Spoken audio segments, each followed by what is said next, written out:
So Tara, you were telling me that you've been part of Sudbury Performance Group for a really long time. Yes. But what do you like most about working with kids?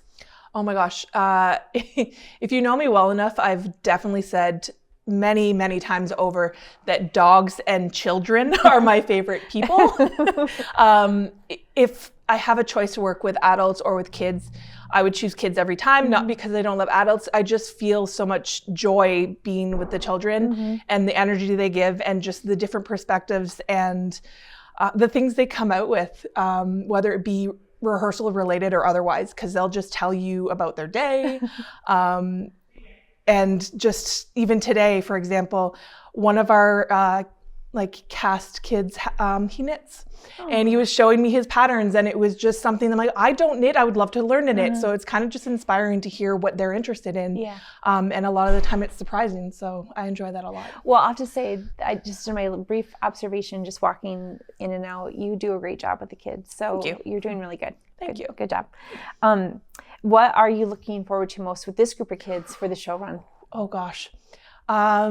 It is chaotic, not going to lie. We have a cast of 35, and most of them are our children, of course, because this is a youth production.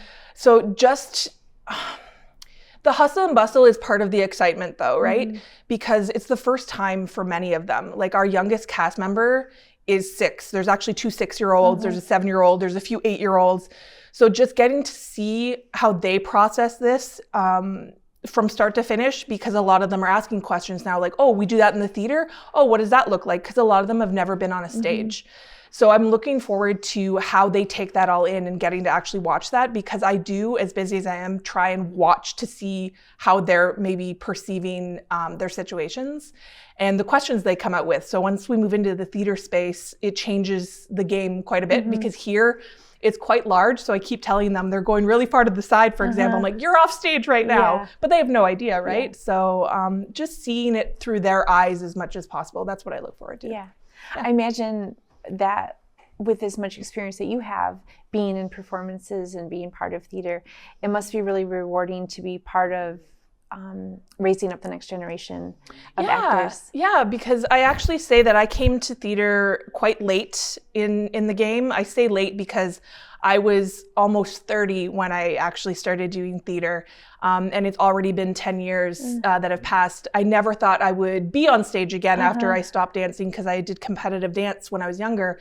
So I never ever thought I'd be on stage in any capacity again. And then I kind of found my people, as I'll put it, and found theater, and getting to see kids come up and do the same, but get to do it much younger than I did is really, really a cool thing to see. Yeah, I think it's great that there's so many, not only, kids too in this performance, but adults who are invested in supporting the kids and being with them. I think that's pretty powerful. We do have a handful of adults, production team, and then a couple in the show in smaller roles, because it is a junior production. So we are 18 and under for most of the show, and the adults that are involved, they really buddy up with those kids, and they take care of them too, as much as we try to do as a production team. But when you have somebody that can really sit next to the kids during a vocal rehearsal, or to take on those extra steps on the side and say, oh, you're struggling with that, I'll help you, it helps a lot. All hands on deck. Yeah, and I'm sure that the parents appreciate that too. I think so. Yeah, I think so, because I try and interact with the parents as much as possible too, because one, just knowing whose parent is whose, or grandparent or aunt or uncle, because there's a lot of that too. There's some family and then some friends that have met because of theater that they're like, oh, I'm going with them, but they really do try and help each other, and they say, oh, we had a sleepover last night and we worked on that. So, that's fantastic. Well, thank you for talking with me. Yeah, I appreciate it. You did a good job. Thank you.